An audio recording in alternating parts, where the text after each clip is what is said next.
भवाय चन्द्रचूडाय निर्गुणाय गुणात्मने कालकालाय रुद्राय नीलग्रीवाय मङ्गलम्।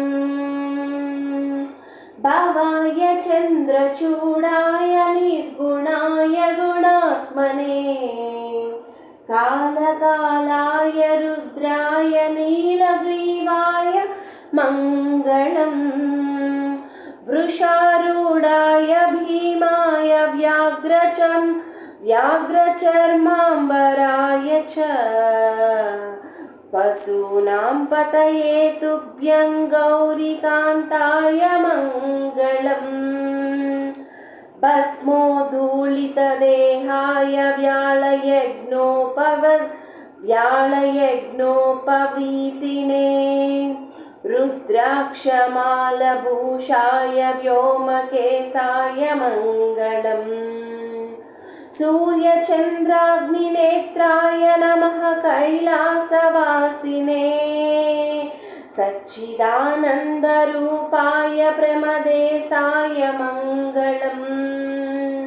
मृत्युञ्जयाय साम्बाय सृष्टिसिद्ध्यान्तकारिणे त्र्यम्बकाय शान्ताय त्रिलोकेशाय मङ्गलम्। गंगाधराय सोमाय नमो हरिहरात्मने उग्राय त्रिपुराज्ञाय वासुदेवाय मङ्गलम्। सद्योजाताय सर्वाय भवज्ञानप्रदायिने ईशानाय नमस्तुभ्यं पञ्चवक्त्राय मङ्गलम्। ईशानाय नमस्तुभ्यं पञ्चवक्त्राय मङ्गलं।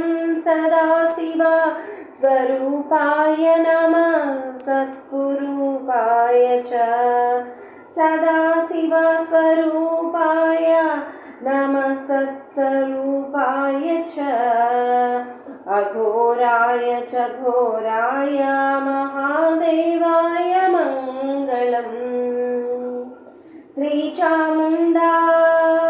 श्रीचामुण्डा प्रेरितेन रचितं मङ्गलास्पदं तस्याभीष्टप्रदं शम्भो या पठेन् मङ्गलाष्टकम्। नमो नारायणाय नमः। नमः शिवाय च नमः।